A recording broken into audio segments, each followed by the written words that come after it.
अल्लाहुम्मा सल्लि अला मुहम्मद व अला आलि मुहम्मद कमा सल्लैता अला इब्राहीम व अला आलि इब्राहीम इन्नका हमीदुम मजीद।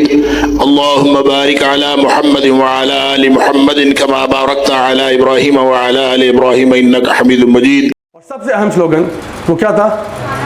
खाना खुद गर्म कर लो। मैं इसको एक हद तक सपोर्ट भी करता हूँ। सपोर्ट इसलिए करता हूँ कि अल्हम्दुलिल्लाह नबी करीम सल्लल्लाहु अलैहि वसल्लम घर के काम खुद करते थे, और मैं अपनी बात कर रहा हूँ। As a man I have no problem whatsoever doing any house work. As a matter of fact, this is me being honest with you, I find it therapeutic to clean dishes.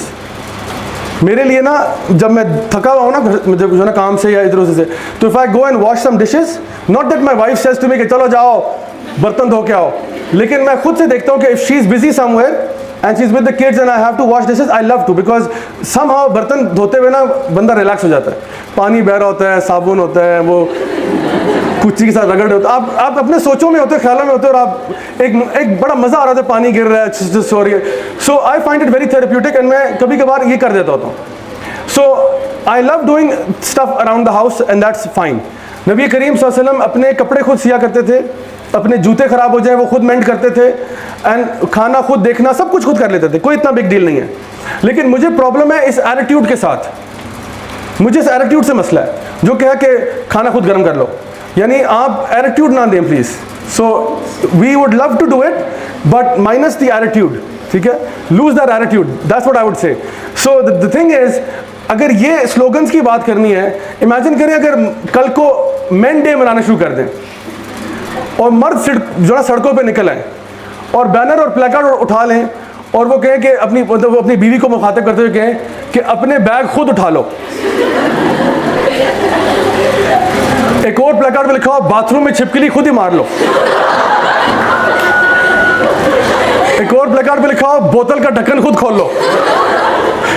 क्योंकि I have lost count how many times my wife comes to me and says कि आप खोल सकते हैं, इधर लो, बिस्मिल्लाह, कड़क, ये लो।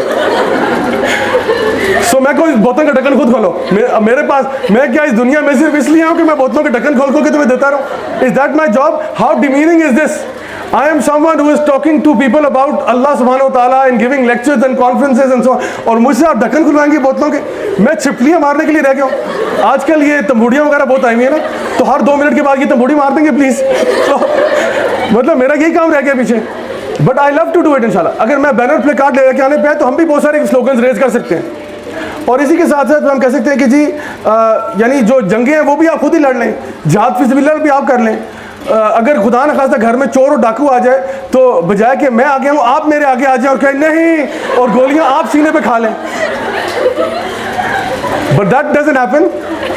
ये तो नहीं होता कि अगर चोर आए तो मैं बीवी को आगे कर दूं कि आप बचाएं मुझे, आप बचाएं। So the thing is we are happy to help out around the house, and we are happy to help out, we are happy to help out as and when, जब भी रिक्वायरमेंट हो। लेकिन मैं कह रहा हूँ ये एटीट्यूड जो है ना, ये बड़ा डिफाइंट एटीट्यूड है। अच्छा, यही औरतें जो ये बैनर प्लेकार्ड लेके घूम रही हैं कि जी खाना खुद गर्म कर लो, इनको जहाज़ों में खाना गर्म करते हुए कोई तकलीफ नहीं होती। जब एयर होस्टेस बन जाती है फॉर एग्जांपल कोई, वो अब वहाँ पे कोई बंदा बैठा हुआ कहता है जी एक्सक्यूज़ मी खाना गर्म कर दीजिए, जी थैंक यू मैं भी करके लाती हूँ। वहाँ पे कोई मसला नहीं। अगर बाहर के मुल्कों में वेट्रेसेस के तौर पे काम कर रही हैं बेचारी, जिनको आप कहते हैं निकलो बाहर निकलो बाहर, वहाँ पे कोई गंदा सा स्लीजी सा कस्टमर आके आपको गंदी नज़र से देखता है और कहता है can you please reheat this, उसको आप कहेंगे जी ऑफ कोर्स आई विल। लेकिन तुम्हारा एटीट्यूड निकलेगा तो तुम्हारे हस्बैंड के ऊपर। That's what I have a problem with, कि बाकी आप डेवू के बस में हो या आप हवाई जहाज में हो या आप रेस्टोरेंट में हो, तब सबके लिए खाना गर्म हो सकता है, लेकिन वो गरीब तुम्हारा शोर ही रह गया पीछे जिसके लिए खाना गर्म नहीं होगा। सो आई वुड से कि यस, मर्द अपना खाना गर्म कर ले, नो प्रॉब्लम, बट मुझे प्रॉब्लम है इस एटीट्यूड के साथ, not with the issue itself but rather with this attitude जो कि इस जुमले के अंदर भरा हुआ है। और जो थर्ड वेव फेमिनिज्म है वो तो अल्लाह ही जाने क्या चीज़ है। वो बेसिकली ये चाहते हैं कि वुमेन को जो राइट्स मिल रही हैं वो मेन से भी ऊपर हो जाएं, और एक इनजस्टिस क्रिएट हो जाए माशरे में कि बेसिकली वुमेन को जहाँ पे उनकी लेवरेज होती है वो ले लें, जहाँ पे उनका फ़ायदा है वो ले लें, और जहाँ पे कहीं पे थोड़ा बहुत कमी आ रही है वहाँ पे मर्दों के साथ कम्पीट करें। मिसाल के तौर पे आपको पता है ना, पाकिस्तान में अगर लाइन लगी हो, बैंक के बाहर बिल पे करने गए हुए हैं, कुछ करने गए हैं, अगर ख़वातीन आती हैं तो कोई शरीफ बंदा जो है वो साइड पर कहता है मेरा बहन आप चले जाए पहले। मैंने खुद देखा है कभी कभार वो चलान देने जंग गए हो बिल पे कर, जो हम लोग ख़वातीन को आने देते हैं, अव्वल तो उनके लिए अपनी लाइन बनी होती है, अच्छा ख़वातीन, ये जो थर्ड वे फेमिनिज्म है वो कहते हैं ये पर्क्स हमें चाहिए, ये पर्क्स चाहिए, लेकिन इसके अलावा हम लोग बराबर होने चाहिए. We want all the perks that women get by default in society. For example, Titanic डूब रही है, आवाज लगाता captain save the women and children. So the modern feminist says we want that. Yes, save the women and children. मर्द मर जाए कोई मसला नहीं, लेकिन बाकी हम शाना बशाना होना चाहते हैं. So इंग्लिश में कहते हैं you can't eat your cake and have it too. अगर आप बराबरी चाहते हैं तो फिर बराबरी के बहुत सारे तरीके हैं, और वो फिर हम कहेंगे अगर आप वाकई शाना बशाना होना चाहते हैं तो let's start having boxing matches with man and women. वो क्या तकल्लुफ कि जी मेंस बॉक्सिंग वुमेन्स बॉक्सिंग, क्या ऐसा तकल्लुफ करना कि जी men's 100 metres women 100 metres, men's tennis women's tennis, सारों को आपस में लड़ा दो. MMA फाइटिंग हो रही है, WWE रेसलिंग हो रही है, मर्दों औरतों को लड़ा दो आपस में. क्यों नहीं लड़ाते हो? क्योंकि you understand that we are different. No matter how much you try to say कि we are बिल्कुल exactly the same, we are not. You are fooling yourself if you say that. अल्लाह सुब्हानहू तआला कुरान में भी कहते हैं वलैसा ज़कर कल उनसा, जो है ना, the male is not like the female. We are different biologically, physically, emotionally. So men के लिए कुछ different roles हैं सोसाइटी में, women के लिए different roles हैं. हर बंदा अपनी कैपेसिटी के मुताबिक काम करेगा, और अल्लाह किसी को कैपेसिटी से ऊपर बर्डन नहीं डालते उसके ऊपर. लेकिन अब आप ये कहेंगे नहीं हमने औरत होते हुए सारे वो काम करने हैं मर्दों वाले. मैं ये कहता हूँ आपसे कि अल्लाह सुब्हानहू तआला ने मर्दों को बनाया है कुछ ख़ास काम करने के लिए, और औरतों को बनाया वो काम करने के लिए जो मर्द नहीं कर सकते. औरतें जो थर्ड वेव फेमिनिज्म में कह रही हैं हमने सारे वो काम करने हैं जो मर्द करते हैं, जो कि फिजिकली इम्पॉसिबल है. आपने जाके जिहाद फी सबिलिल्लाह लड़ना, जाके आप जाके कोल माइंस में काम करना चाहते हैं, आप चाहते हैं कि आप भी जाके वो ट्रेन ट्रैक्स के ऊपर ट्रेन वो जो ना रेल रोड ट्रैक लगाएं, आप लोग दरख्त काटना चाहते हैं, आप लोग चाहते हैं कि प्रिजन गार्ड्स आप बने.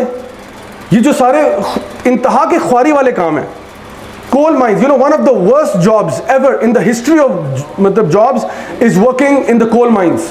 It is toxic, it is dark, it is यानी उनका लाइफ स्पैन ही 5 साल होता है. जो बेचारा कोल वर्कर होता है, अक्सर औकात लोग कहते हैं कि the most difficult job in the world is to be a mother.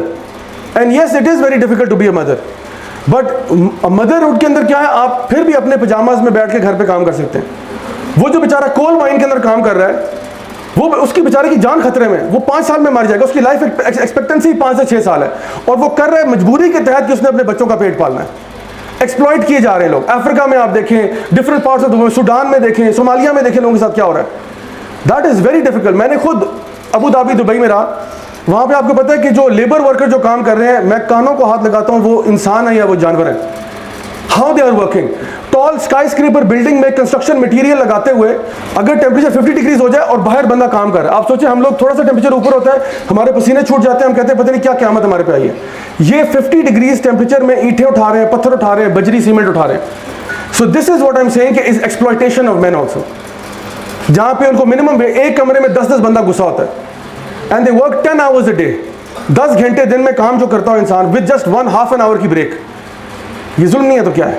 So the point is के अल्लाह ताला ने मर्दों को एक फिजिकल स्ट्रक्चर दिया है, वो इस तरह का हार्ड लेबर कर सकते हैं. औरतों को एक और तरह की सलाहियतें दी हैं जो मर्दों के अंदर नहीं है. जिस तरह से खवातीन बच्चों को रेज कर सकती हैं, कोई मर्द भी उस तरह रेज नहीं कर सकता. अल्लाह ताला ने रोल्स डिफाइन किए. सो जो थर्ड वेव फेमिनिज्म है, ये चाहता है इन सारी लाइंस को ब्लर कर दो और सारों को मिक्स कर दो को सब बराबर हैं, लेकिन बराबर होने के बाद औरतों को अपर हैंड दे दो. इस्लामिकली स्पीकिंग अल्लाह ताला ने मर्द और औरत को एक मकाम बख्शा हुआ है. हस्बैंड वाइफ के बीच में कहा मवद्दा व रहमा, इनके बीच में मोहब्बत होनी चाहिए और रहमत होनी चाहिए. मोहब्बत होती है कि you lovingly talk to your wife and you lovingly talk to your husband. कहा कि ये हमारी आंखों की ठंडक बन जाए. रब्बना हब लना मिन अज़वाजिना व ज़ुर्रिय्यातिना क़ुर्रता अयुन, कि अल्लाह जब मैं घर आऊँ तो मेरी बीवी मेरी आंखों की ठंडक हो, और बीवी भी ये दुआ करे कि जब मेरा शौहर घर आए तो मेरी आंखें ठंडी हो जाए. ना कि हस्बैंड मुझे एटीट्यूड दिखाए घर आके और मैं हस्बैंड को एटीट्यूड दिखाऊं. इसमें ना तो जो ना मुवद्दा है और ना ही रहमा है. There is no love in this relationship. So मैं आपको बता रहा हूँ, if you want to have a healthy marriage and a good marriage, then you have to love and respect one another. And it's not about passing orders.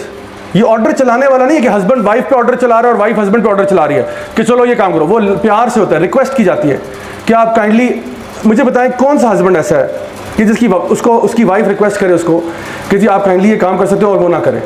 बहुत ही अंदर से ढीठ होगा जो नहीं करेगा। मैं सीरियसली आपसे कह रहा हूँ, अगर वाइफ बीमार है, मिसाल के तौर पे वाइफ बीमार और कहती प्लीज़ मैं आज तबीयत ठीक नहीं है, आप कुछ कर दें, और ये किया है, I mean whoever's husband, we know कि कई दफ़ा करना पड़ता है, बीमार है कुछ हो गया, we have to take the front seat. ये नहीं करने तुम खुद कर लो, मेरा काम ही नहीं, हम करते हैं बहुत ज़्यादा, अबव एंड बियॉन्ड कर जाते हैं, सारी रात उठ के पूरा ख्याल भी रखते रहेंगे, सब कुछ करते हैं, because there is love there, there is compassion there, there is mercy there, कि इसने मेरा इतना ख्याल रखा, तो अगर 2 रातें जाके तो क्या फ़र्क पड़ता है, मैंने अगर एक्स्ट्रा करी तो क्या फ़र्क पड़ता है। That's the kind of relationship Islam wants to encourage, not this attitude कि हस्बैंड अपना एटीट्यूड बना ले, बीवी अपना एटीट्यूड बना ले, और दोनों के नहीं मेरा हक है, मेरा हक है, ओके मेरा हक है, मेरा हक है। इस तरह नहीं होता। कई जो ना कभी कभार ऐसे भी होता है कि वाइफ से गलती होती है या हस्बैंड से गलती होती है और दूसरी पार्टी कॉम्प्रोमाइज़ कर जाती है। एक जो है ना one of the companions of the prophet सल्लल्लाहु अलैहि वसल्लम, उनको उनकी वाइफ के साथ इशू था कि वो उनके साथ बहुत गुस्सा करती थी, तो वो उमर इब्न खत्ताब की तरफ जा रहे थे, उस टाइम पे वो अमीरुल मोमिनीन थे, तो वो दरवाज़ा खटखटाने लगे, तो अभी नॉक किया तो अंदर से आवाज़ आई जिसके जो है ना जिस तरह उमर इब्न खत्ताब की वाइफ जो है वो उन पर चीख रही हैं, तो उन्होंने कहा कि मैं तो मसले का हल लेने आता, यहाँ तो उनको भी ये मसला है, तो वो वापस यू टर्न ले रहे थे, तो उमर इब्न खत्ताब आ गए दरवाजे पर, उन्होंने कहा आप जा रहे हैं, कहाँ जा रहे हैं, उन्होंने कहा अमीरुल मोमिनीन छोड़ें, आप मेरा मसला नहीं हल कर सकते। उन्होंने कहा हुआ क्या है बताएं तो सही। कहते हैं मैं असल में ये कहने आया था कि मेरी वाइफ मुझ पर गुस्सा बहुत होती है, तो मैंने देखा आपके भी हालात कुछ मुझसे ज़्यादा मुख्तलिफ नहीं है। तो उन्होंने जो ना उमर खत्ताब बाहर आए, दरवाज़ा बंद किया और उन्होंने कहा कि देखो मेरी बात सुनो, हमारी जो वाइफ्स हैं वो हमारा भी ख्याल रखती हैं, हमारे बच्चों का ख्याल रखती हैं, हमारे लिए ये करती हैं। उन्होंने सारे फेवर्स गिनवाए और कहा अगर वो कभी कभार थोड़ा गुस्सा हो जाए तो उसमें क्या फ़र्क पड़ता है, तो तुम भी जाके ना सब्र करो इंशाल्लाह। तो वो चले गए वहाँ से। And this shows you the kind of compromising nature that we should have on both sides of the equation, कि जहाँ पे अगर थोड़ा बहुत ऊंच नीच हो जाए, अल्लाह ताला भी कुरान में ही कहते हैं, हो सकता है तुम्हें उसमें कोई चीज़ें बुरी लगती हों, but in it Allah has put a lot of खैर, Allah knows and you do not know. So the family structure within the Islamic framework is that of love and mercy, जिसमें ये चीज़ primary है। अगर आप शादी कर रहे हैं इस नीयत से कि मैं अपने सारे हकूक़ लेके छोड़ूंगा, अल्लाह करे आपको सारे हकूक़ मिले, लेकिन अगर आप बीच में एक वो एक्टिविस्ट बन जाएंगे ना, तो फिर वो मैरिज ज़्यादा अरसा नहीं चल सकती, बिकॉज उसमें गिव एंड टेक होता है, कहीं पे आप कॉम्प्रोमाइज़ करते हैं, कहीं पे वो करते हैं आपके साथ, सो गिव एंड टेक होता है। एंड यू मेक दुआ टू अल्लाह सुब्हानहू व तआला कि या अल्लाह इस फैमिली को अच्छा कर दे, हमें एक दूसरे की आंखों की ठंडक बना दे, और हमारे बच्चों को मुत्तकी बना दे, और हमें उन पर इमाम बना दे, कि हमारे बच्चे नहीं, हमारे बच्चों के बच्चे और उनके बच्चे और उनके बच्चे सारे मुत्तकी हो जाएं। Imagine how amazing would it be for you to enter into